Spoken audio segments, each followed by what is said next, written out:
जय हिंद, नमस्कार। चलिए देखते हैं ईवीएस पेडागोजी पर्यावरण अध्ययन।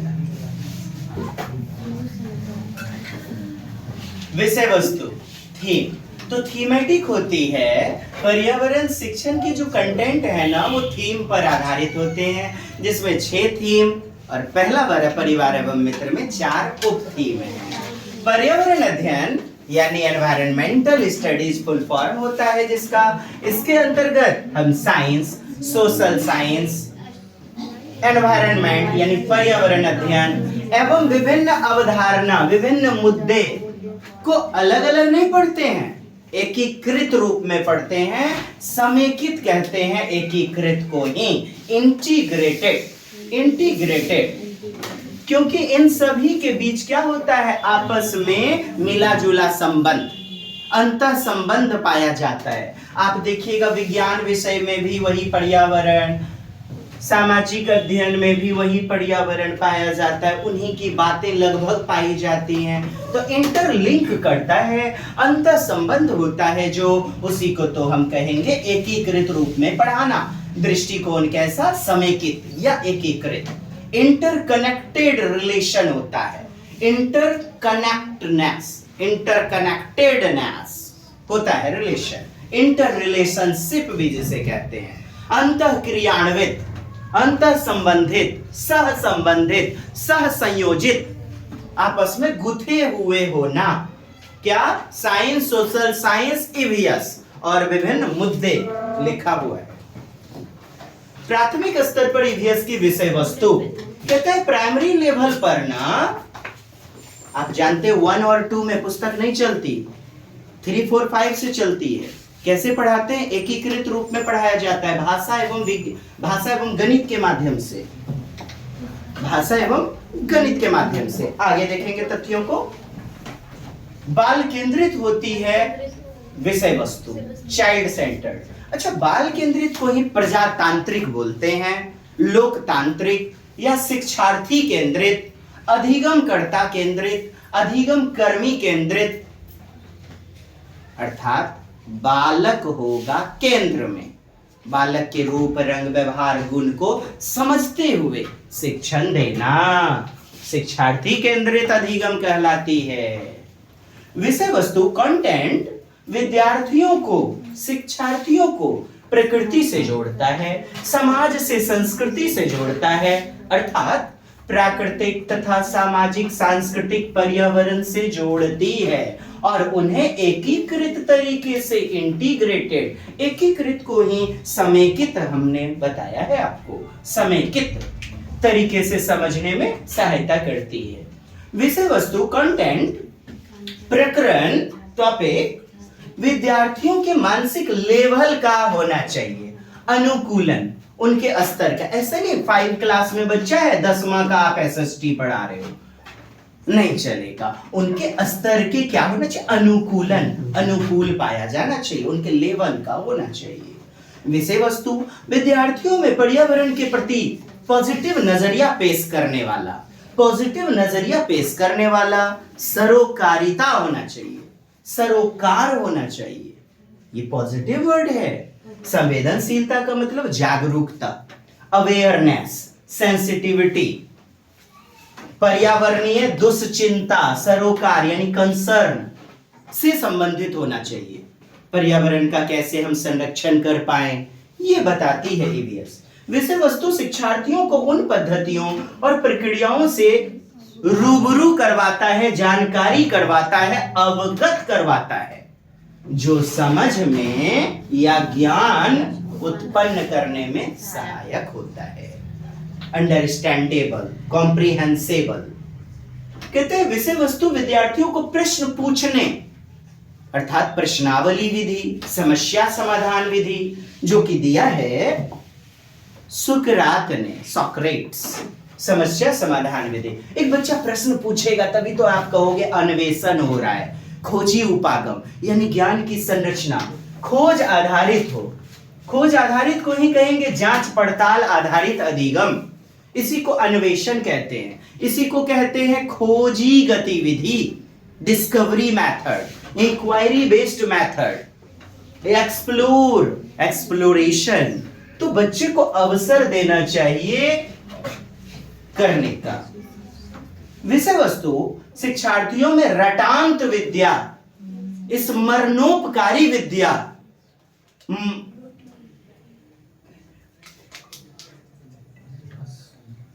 जानकारी का तटस्थ विद्या, जानकारी को स्मरण कर लेना, इन सब चीजों से दूर होना चाहिए, रहित तो होना चाहिए। अर्थात नहीं होना ही रहित कहलाती है। अर्थात रटांत विद्या को क्या करें? डिस्करेज, हतोत्साहित करें, दूर करें रटांत विद्या को। रटंत विद्या नहीं होनी चाहिए। प्रत्यास्मरण, जी आई वॉज थिंकिंग, प्रत्यास्मरण यानी रटना, स्मरण नहीं होना चाहिए ऐसा। अर्थात प्रोत्साहित नहीं, हतोत्साहित करें इसे, आप दूर करें। यह विद्यार्थियों के अलग अलग पृष्ठभूमि, आप सभी जानते भारत विविधात्मक पृष्ठभूमि वाला देश है, और आपकी समावेशी कक्षा में सब एक जैसा लेवल का तो होगा नहीं, सबके अलग अलग बुद्धि के स्तर होंगे, सबका बैकग्राउंड हो सकता है अलग हो, उनकी जरूरतें अलग होंगी, आवश्यकताएं, उनके अनुसार पढ़ाना चाहिए, शिक्षण करना चाहिए।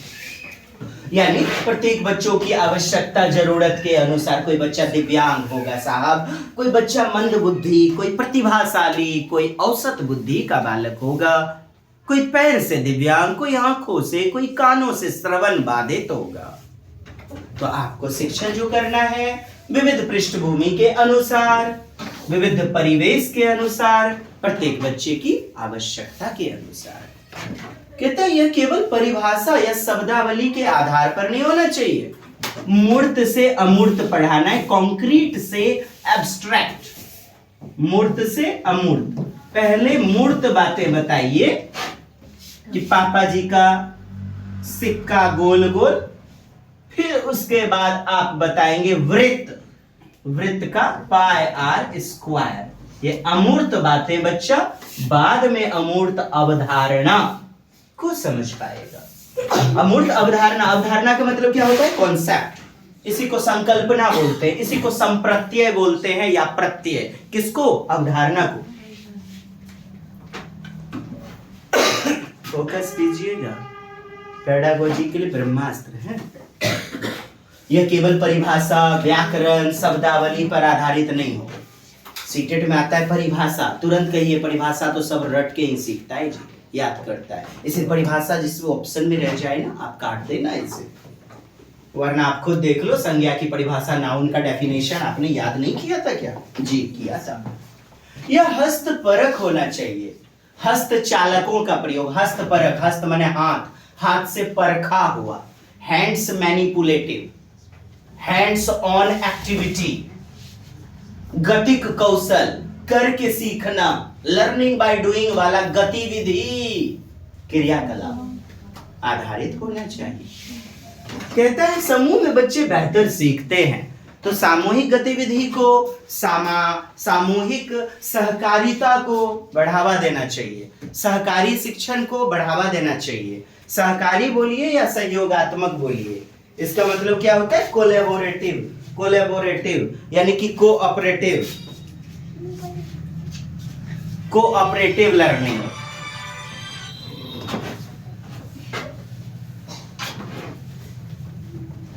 एकमात्र ज्ञान का स्रोत नहीं है कौन? पुस्तक या फिर शिक्षक। जब ये आता है ना ऑप्शन, आप कह देना हाँ हाँ हाँ। महत्वपूर्ण संसाधन है कौन भाई? पाठ्य पुस्तकें, मुद्रित पुस्तकें, टेक्स्ट बुक। शिक्षक महत्वपूर्ण स्रोत है, लेकिन एकमात्र स्रोत, ओनली सोर्स ऑफ नॉलेज कहेंगे तो गलत हो जाएगा। ऐसा नहीं मानना है आपको। कहते हैं यह विद्यार्थियों को, शिक्षार्थियों को, अधिगमकर्ताओं को परिवार से जोड़ता है।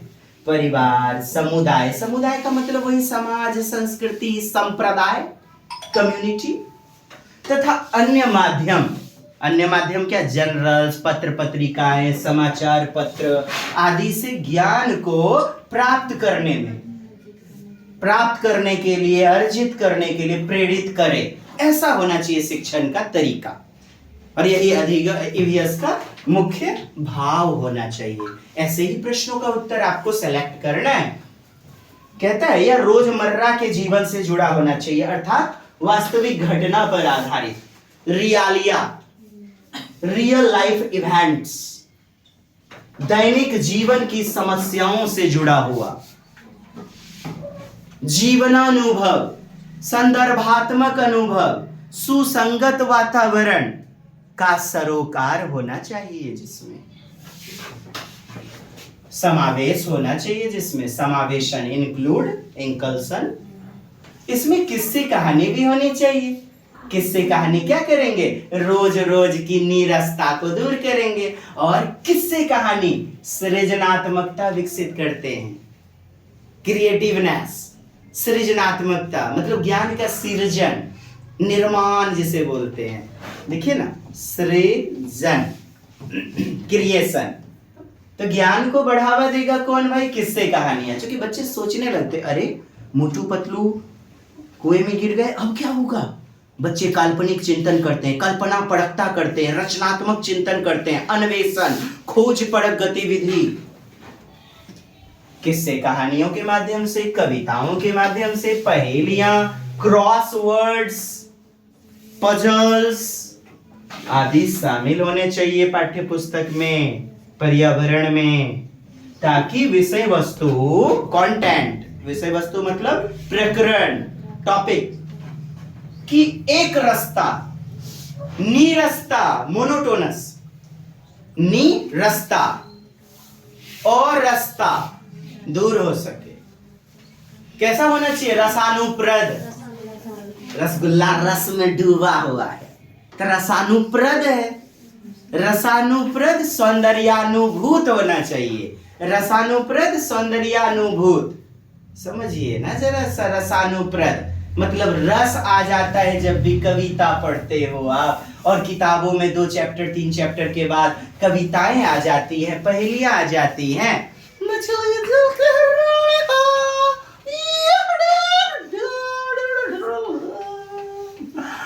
हाथ निकालो मर जाएगी, बाहर निकालो जी जाएगी। बच्चे ना बड़ी सृजनात्मकता से कविता सुनते हैं, ज्ञान का क्रिएशन होता है। वही ट्विंकल ट्विंकल लिटिल स्टार, हमर जेठिया सास को ले गया हमर दोस्तवा वाला यार। कल्पनाशीलता होनी चाहिए, इमेजिनेशन को बढ़ावा देता है। ये किस्से कहानियां, ये कविताएं। आपसे पूछा जाता है पाठ्य पुस्तक में कविताएं का, किस्से कहानियां का मुख्य उद्देश्य तो नीरसता को दूर करना, एक रस्ता को दूर करना, कम करना, और बच्चों में कल्पनाशीलता, सृजनात्मकता का विकास करना, सौंदर्यानुभूत का विकास करना। सौंदर्यानुभूत, सौंदर्यात्मकता जीवन से जुड़ा होता है। तो संस्कृति की सौंदर्यता को बताता है, सभ्यता संस्कृति की बातों को। भय मुक्त होना चाहिए। पूर्वाग्रह कहता है शुरू से आ रहा ढर्रा पद्धति, बायस्डनेस, प्रेजुडाइज से मुक्त होना चाहिए। मुक्त के जगह मिल सकता है, रहित होना चाहिए, हतोत्साहित करने वाला होना चाहिए, तो सही बात हो जाएगी। यह विद्यार्थियों में, शिक्षार्थियों में, अधिगमकर्ताओं को भय एवं पूर्वाग्रह से मुक्त करने वाला होना चाहिए। कहते हैं विषय वस्तु भाषा शिक्षार्थियों की बोलचाल की, यानी मातृभाषा वाला होना चाहिए, डेली लाइफ वाला, एवरीडे कम्युनिकेशन जो करता है। वैज्ञानिक शब्दावली नहीं, औपचारिक शब्दावली नहीं, यांत्रिक शब्दावली नहीं। कैसा होना चाहिए? रोजमर्रा के जीवन से जुड़ा हुआ, सहजानुभूत अनुभूति वाला, सहजानुभूत, सहज अनुभूति। कहता है ये बोझ रहित अधिगम होना चाहिए, लर्निंग विदाउट बर्डन। और ये ना 1993 में आया था, लर्निंग विदाउट बर्डन, शिक्षा बिना बोझ के, शिक्षा बिना बोझ के, लर्निंग विदाउट बर्डन 1993 में। क्योंकि आप जानते हैं एनसीएफ 2005, लेकिन वो 2005 में आया, 1975 में आया जी पहला प्रयास, फिर 88 में, फिर 2000 ईस्वी में एकीकृत शिक्षा का सिफारिश किया, एकीकृत शिक्षा का सिफारिश, और 2005 में लागू हो गया एकीकृत शिक्षा। एनसीएफ 2005 तो आप जानते हैं, इन्हें नहीं जानते हैं, छोड़ देते हैं इन्हें।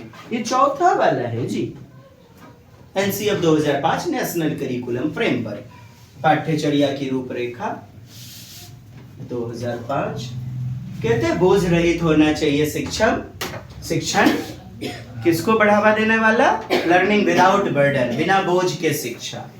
और ये ना समझ पर आधारित, कहता है ओ बोध मतलब आप जानते हैं, बोध मतलब समझना, और ओ लग गया तो नॉट अंडरस्टैंडिंग वाला, उसको क्या करने होना चाहिए? कम या दूर करने वाला होना चाहिए, रहित होना चाहिए। ओ बोधन, ओ बोधगम्य कॉन्सेप्ट को दूर करने वाला होना चाहिए, हतोत्साहित करने वाला होना चाहिए। क्या? शिक्षा। आइए एनसीएफ 2005 देख लेते हैं। एनसीएफ 2005 क्या कहती है पर्यावरण अध्ययन ईवीएस के बारे में? कहती है एनसीएफ 2005 ने प्राथमिक स्तर पर पर्यावरण अध्ययन को इंटीग्रेटेड क्षेत्र के रूप में बांटा है।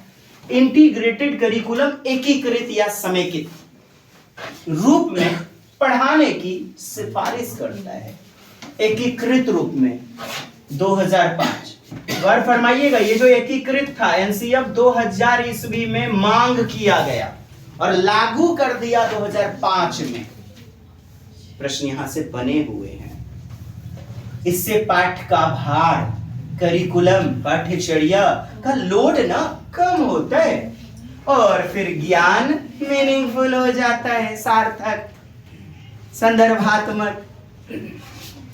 और आप सुन चुके, मैंने बताया 1 और 2 क्लास में नहीं चलती पुस्तक ईवीएस की, तो पाठ्य पुस्तक अलग से अनुशंसा नहीं करता, अनुशंसा प्रेस्क्रिप्शन नहीं करता, क्योंकि इस स्तर पर बच्चे अपने परिवेश, अपने माहौल, अपने परिवार, अपने समुदाय से संदर्भात्मक अधिगम करते हैं।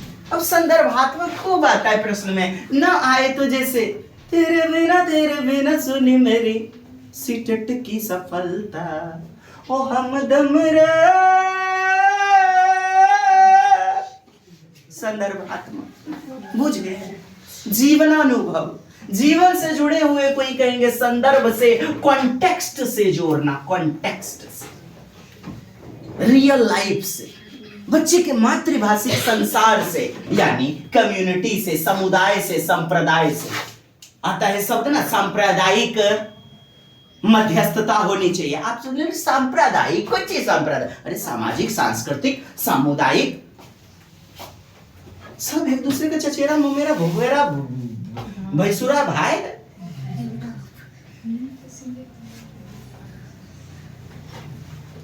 थीम कैटा, छोटा, छोटा टाइप की थीम है, छोटा प्रकरण। और छोटा में कौन कौन सा याद रखिएगा? तो परिवार एवं मित्र, सबसे पहले परिवार एवं मित्र। और एकरे में एकमात्र 4 गो दिया है इसका बेटा, बाकी तो ठुट्ठे रह गया, अभी है नहीं हुआ, बाकी 5 गो। कहता है परिवार एवं मित्र, जकरा में न आता है कार्य एवं खेल, कार्य एवं खेल। पहला उप थीम, सब थीम, उप प्रकरण, क्या बोला मैंने? उप प्रकरण, सब टॉपिक, सब थीम, कार्य एवं खेल, जानवर, पौधा, जानवर, घरेलू एवं जंगली जानवर, पादप, ग्रीन प्लांट को कहते हैं पादप, प्लांट्स। आपसी संबंध, पहला हो गया उपथीम, रिलेशनशिप, संबंध बोले या आपसी संबंध, और दूसरा कार्य एवं खेल, तीसरा है जानवर, और चौथा है पादप, ग्रीन प्लांट्स। ये 4 उपथीम है। तो पहला थीम है फैमिली एंड फ्रेंड्स। अब परिवार में बच्चा पैदा हुआ, लले नांगना में भइले ननदो, खाना खियाबो छठी मनावो।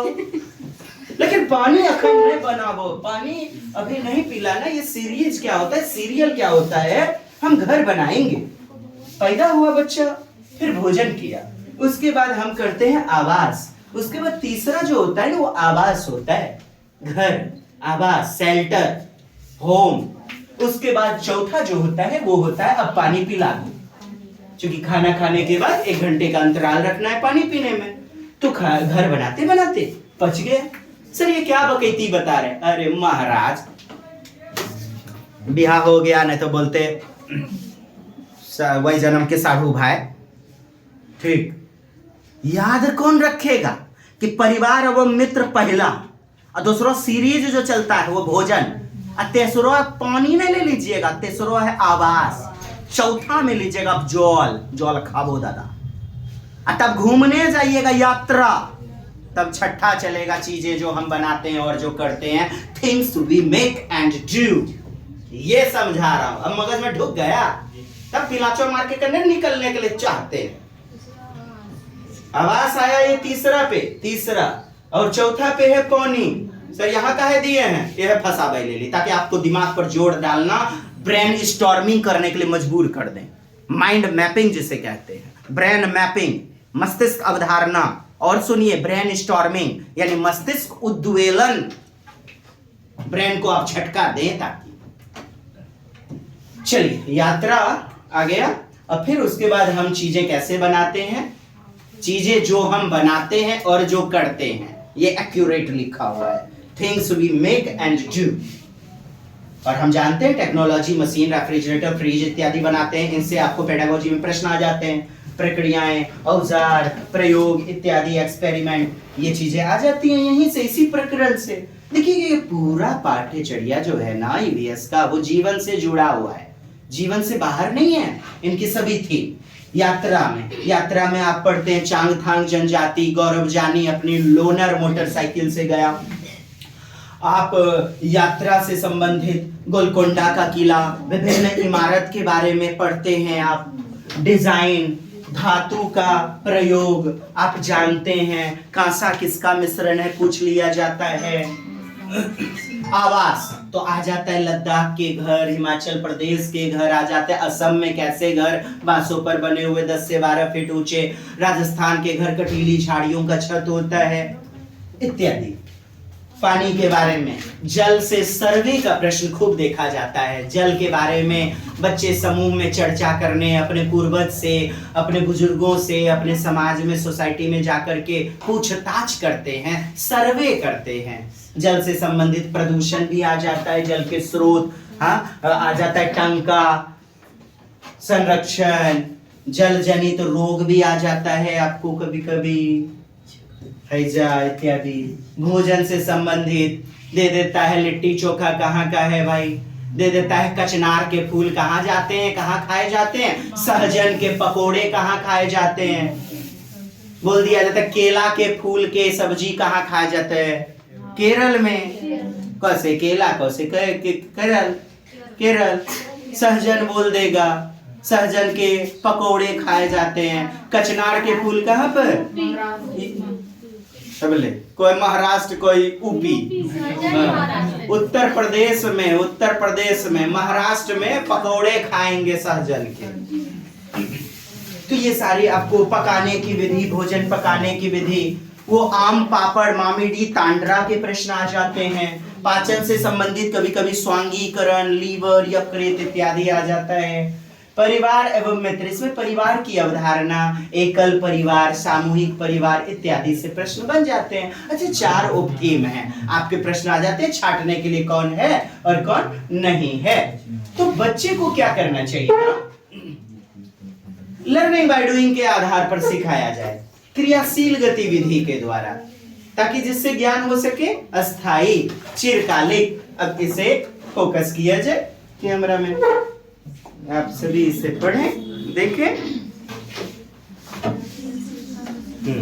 उसके बाद मैं बताता हूं।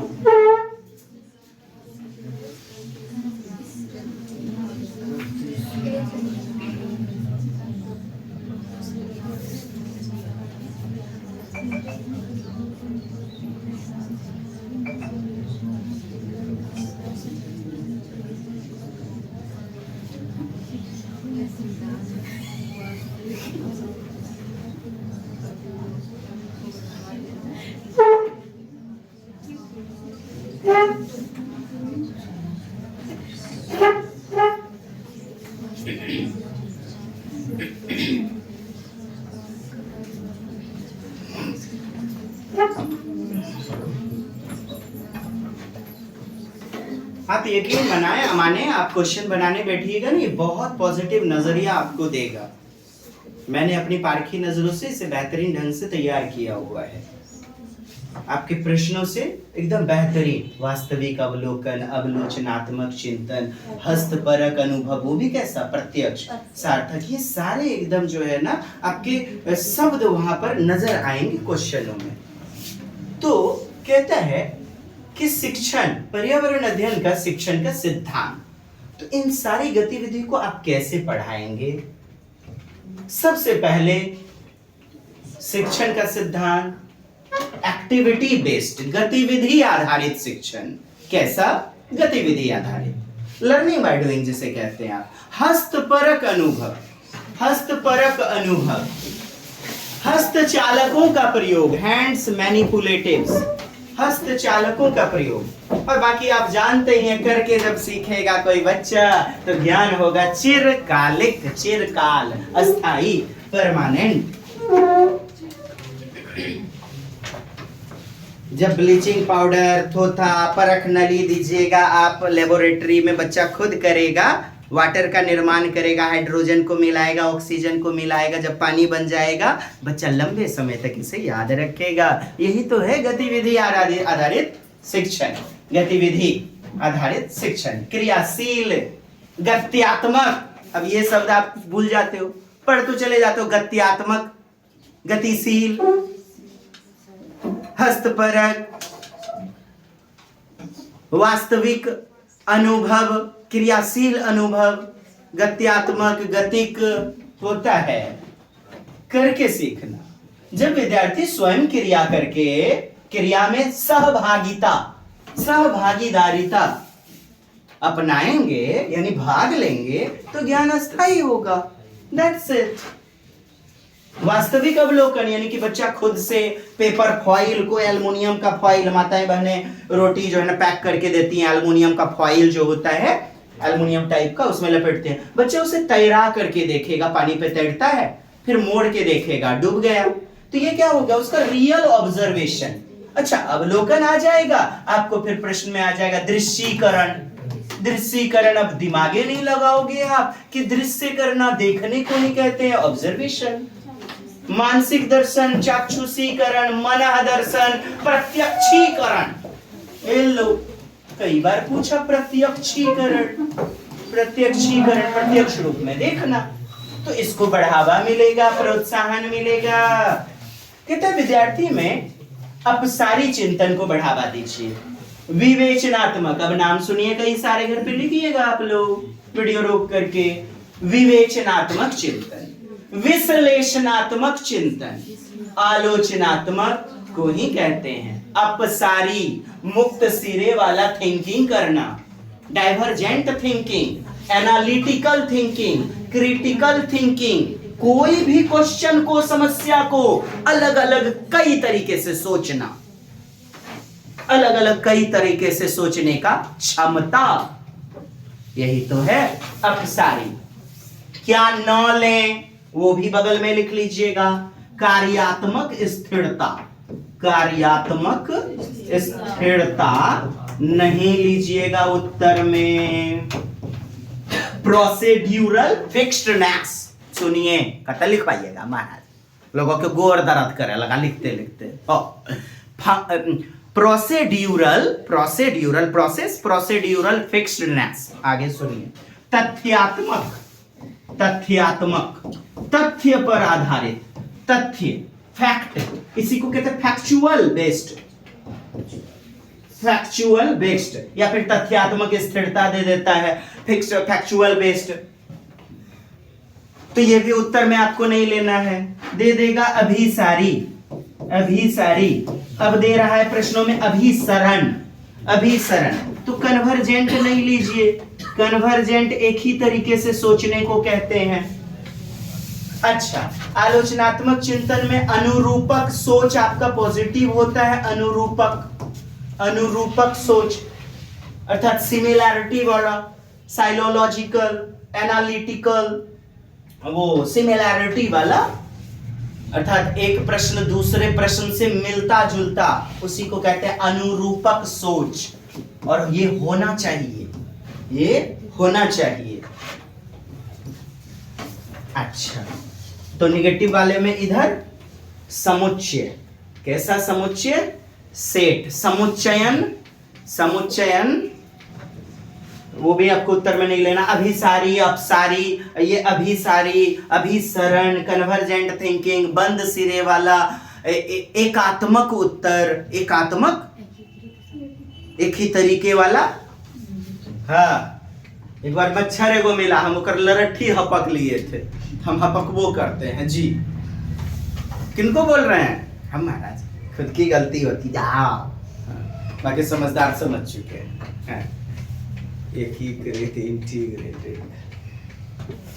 अनुरूपक सही होता है जी, अनुरूपक ही पॉजिटिव है। अनुकूलन, बच्चे के अनुकूल अनुसार क्या कर दीजिए? अनुकूलन ढाल दीजिए, अनुकूलन कीजिए। बच्चे के अनुसार अनुरूपक, सादृश्यात्मक, ये भी सही है, सादृश्यात्मक, सादृश्यात्मक होना चाहिए। सादृश्य वैसा ही मिलता जुलता, आपको मैथ में देखते होंगे क्वेश्चन पहले एग्जांपल दे दिए जाते हैं, वैसा ही सादृश्य, वैसा ही फिर एक्सरसाइज दे दिया जाता है। ये सब सही है जी। अनुकूलन, एडेप्टेशन दे दिया जाता है, समावेशन, बच्चे के अनुसार ढालना, समावेशन करना, ये सारे पॉजिटिव उत्तर है। इनकल्सन, इनकल्सन, इसी को एजिमिलेशन भी दे दिया जाता है। छोड़िए ना, अनुकूलन मिल जाए, समावेशन आप पॉजिटिव लीजिएगा। खुले अंत वाला, अपसारी, विविधात्मक चिंतन, विविधात्मक, विविध तरीके से सोचना, बहुआयामी चिंतन, मल्टीपल पर्सपेक्टिव, बहुआयामी दृष्टिकोण होना चाहिए, ये नहीं होना चाहिए। अभी सारी एक रूपक, एक रूपक, बंद अंत वाला नहीं लीजिएगा। चलिए डियर, आलोचनात्मक का कई नाम आपने जान लिया, डाइवर्जेंट, अपसारी। तो अलग अलग दृष्टिकोण, क्लास में कई बच्चे बैठे, सब एक के तरीके से थोड़े सोचेंगे। आलोचनात्मक चिंतन, अलग अलग तरीके से दृष्टिकोण अपनाते हुए समस्या का समाधान करने का कैपेबिलिटी, एबिलिटी, क्षमता विकसित करने वाला, यह सिद्धांत कहता है। क्रियाशीलता कहता है, इससे लर्निंग बाय डूइंग करने से ज्ञान सक्रिय हो जाता है, सार्थक हो जाता है। बच्चा ना जब सीख लेगा तो खुद से सेल्फ स्टडी करने लगेगा। बोलिए, अधिगम के रूप में आकलन, असेसमेंट एज लर्निंग, अधिगम के लिए नहीं, अधिगम का नहीं, अधिगम के रूप में, assessment as learning, self study. कहता है अवलोकन कौशल, ऑब्जर्व करने का भी कौशल बच्चे में डेवलप हो जाता है। अच्छा, पर्यावरण अध्ययन की कक्षा गतिविधि आधारित होनी चाहिए, गत्यात्मक होनी चाहिए, गतिशील, लचीला होना चाहिए। बच्चे की जरूरत क्षमता के अनुसार, उनकी रुचि के अनुसार होना चाहिए। और रुचि रहेगा तब ना प्रशांत पढ़ने में इंटरेस्ट लेगा। रुचि कुमारी, जिज्ञासा, जी हाँ, क्यूरियोसिटी, जिज्ञासा को बढ़ाने वाला, मौलिकता को बढ़ाने वाला, मौलिक चिंतन, रियल थॉट इज कॉल्ड मौलिकता। स्वचिंतन, सेल्फ थॉट इज कॉल्ड मौलिकता, फंडामेंटल थॉट। नहीं, मौलिक अधिकार आपके दिए गए, फंडामेंटल राइट्स। पर्यावरण अध्ययन की विषय वस्तु, प्रकरण, कंटेंट कैसा होना चाहिए भाई? विद्यार्थी को स्वेच्छा से रुचि लेने वाला, खुद से स्वतंत्रता वाला, अनुशासन पूर्ण नहीं, निष्क्रिय नहीं, ग्रहणशील नहीं, उत्पादन करता, निर्माण करता, ज्ञान का रचनात्मक विकास करने वाला होना चाहिए। इसी कारण तो किस्से, कहानियां, कविताएं, पहेलियां इत्यादि दी जाती हैं, इंटरेस्ट को बढ़ावा देने के लिए। पहेलियों को ईवीएस में शामिल किया गया है, किसके लिए? आमोद प्रमोद के लिए। आमोदवा प्रमोदवान है, जॉयफुल लर्निंग के लिए। आमोद प्रमोद, रसानुप्रदता, कल्पनाशीलता, ज्ञान का सृजनता, सृजनात्मकता, क्रिएटिविटी के विकास के लिए। आइए, अभी प्रेरणा नहीं तो फिर तो लुट गए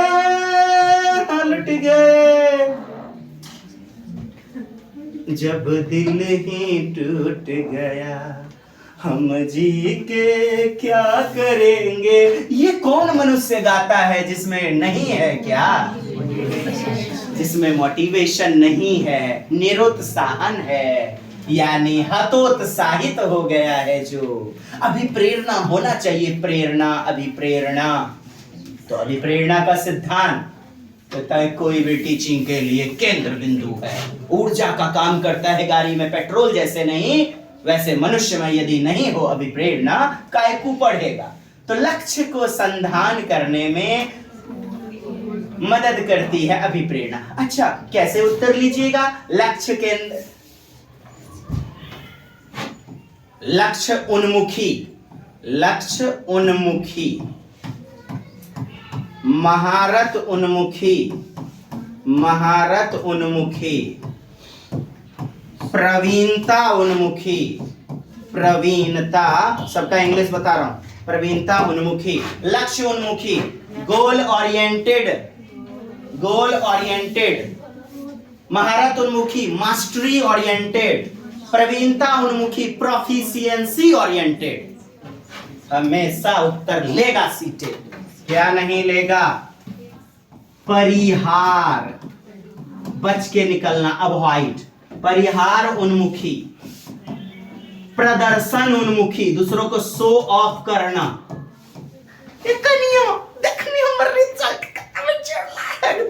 देखना भौजाई के बहन बेटारो रिजल्ट, खुशी। पक्षपाती नहीं होनी चाहिए शिक्षा, एक दूसरे को नीचे दिखाने वाला नहीं होना चाहिए। होना चाहिए कैसा? महारत उन्मुखी। प्रदर्शन यानी परफॉर्मेंस ओरिएंटेड नहीं होना चाहिए, प्रदर्शन उन्मुखी नहीं होना चाहिए। परिहार यानी बच के निकलने वाला तो होना ही नहीं चाहिए।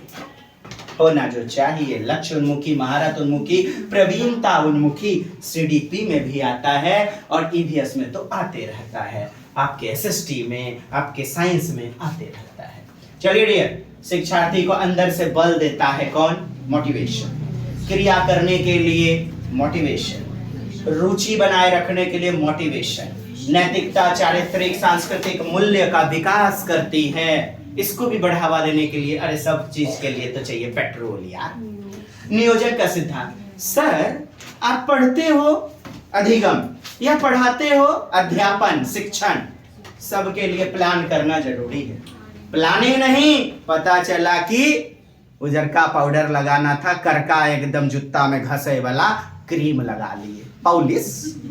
प्लानिंग करते हो, वही नूंगा पहनेंगे, यही नूंगा पहनेंगे, नथुबड़ा वाला नथिया लगाएंगे, कजरौटा लगाएंगे। जी, ये है नियोजन, इसी को योजना बनाना कहते हैं। योजना का ही दूसरा नाम है नियोजन।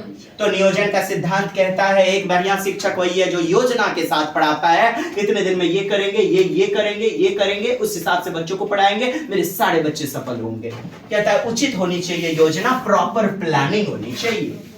नियोजन करते समय बच्चे की क्षमता का भी ध्यान रखें। एक के दिन में 10 चैप्टर मत पढ़ा दीजिए,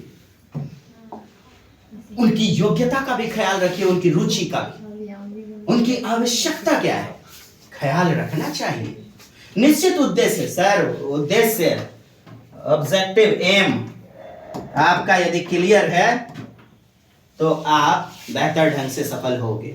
अर्थात उद्देश्य, लक्ष्य निश्चित रूप से केंद्रित होना चाहिए, स्पष्ट निश्चित लक्ष्य होने चाहिए। क्या सीखना है, कब तक में और कैसे। व्यक्तिगत विभिन्नता, you know very well in CDP.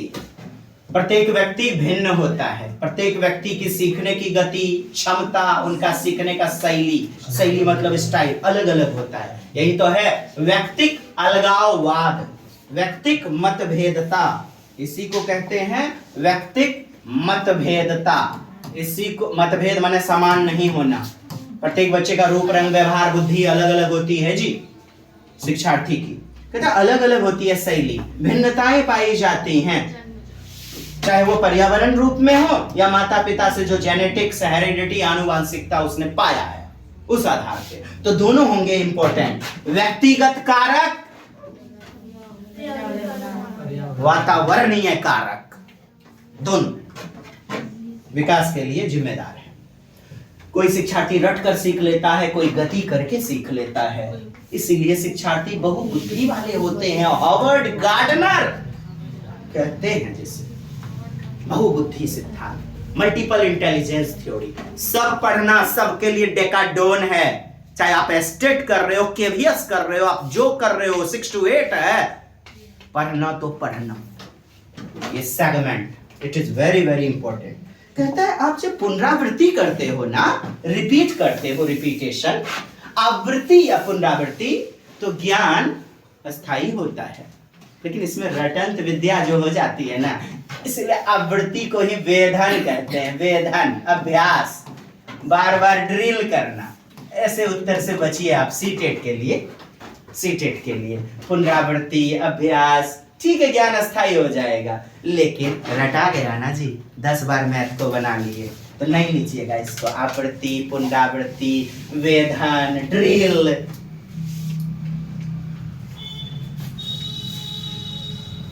बाल केंद्रित को ही कहते हैं लोग तांत्रिक, प्रजातांत्रिक। समूह में बच्चे कार्य करें, विचार विमर्श करें, दूसरों के विचार का क्या करें, सम्मान करें, और समूह में सीखें। सामाजिक अंतःक्रिया, एक दूसरे से ज्ञान को या वस्तु को साझा करें, शेयर यानी अंतःक्रिया करें। सहयोगात्मक, ये तो समझते हैं, लेकिन सहकारी कौन समझेगा, ये भी पॉजिटिव वर्ड है। सहकारी, परोपकारी, निर्माणकारी, ये सब पॉजिटिव वर्ड होते हैं। इंग्लिश कोलैबोरेटिव लर्निंग, इंग्लिश सहकारी का कोऑपरेटिव लर्निंग, और ये भी सेम छे सामाजिक अंतःक्रिया वाला होना चाहिए। तो आज की मुलाकात हमारी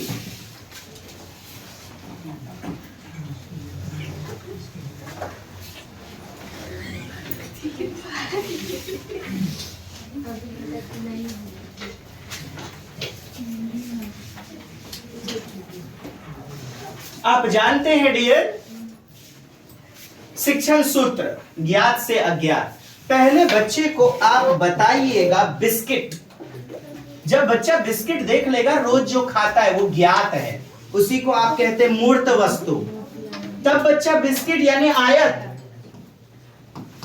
लंबाई गुना चौड़ाई जैसा अमूर्त अज्ञात चीज को समझ पाएगा। एब्स्ट्रैक्ट, अमूर्त यानी अज्ञात, अननोन को कहते हैं। जिससे ज्ञान अस्थायी होगा, यानी ज्ञान दीजिए कैसा, नॉन टू अननोन, कैसा, कॉन्क्रीट टू एब्स्ट्रैक्ट। पक्षी और घोड़ा दिखा दिया आपने, तभी बच्चा उड़ने वाला पक्षी, पड़ी इत्यादि के बारे में समझ पाएगा। तो पहले आसान ज्ञान दीजिए, फिर जटिल, सरल से जटिल।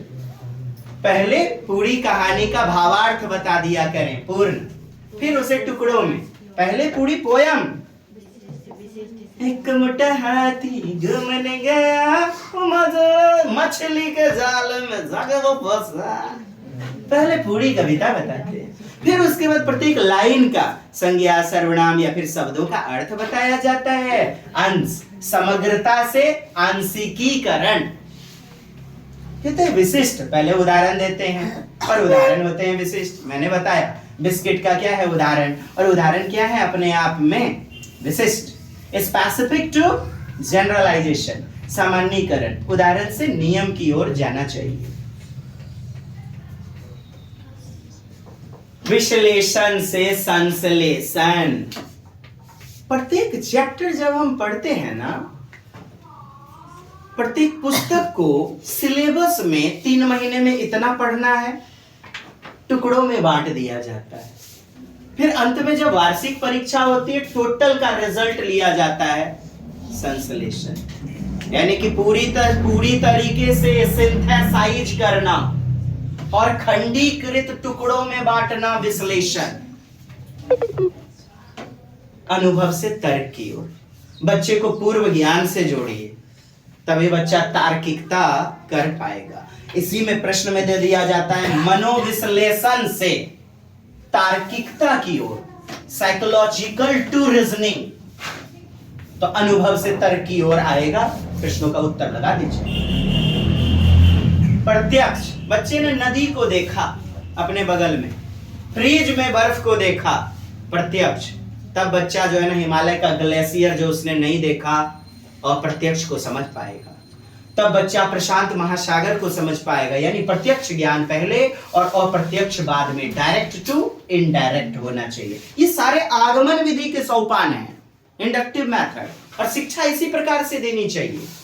अनिश्चित से निश्चित उदाहरण जो होते हैं ना, कई उदाहरण टीचर ले लेते हैं। कभी वो बता दिए, बिस्किट का उदाहरण उन्होंने बता दिया, त्रिभुज बेटा पढ़ाना है, अच्छा ठीक त्रिभुज, पहले तो तुम देखो समोसा, पहले तो देखो पराठा, ठीक है। तो विभिन्न उदाहरण, ये कई उदाहरण अनिश्चित होते हैं। अंत में एक सूत्र A+B+C होता है, परिमाप इसका। एक निष्कर्ष पर निकलना, सामान्यीकरण, यानी निश्चितता की ओर जो चलता है हमारा सूत्र शिक्षण विधि का, वो है अनिश्चितता, इंडेफिनिट से डेफिनिट की ओर। अब नेक्स्ट हम लोग देखेंगे अगले दिन पार्ट 2 में। बने रहिएगा, सहन लगे रहिए। सर्वे जना सफलतम भवतु।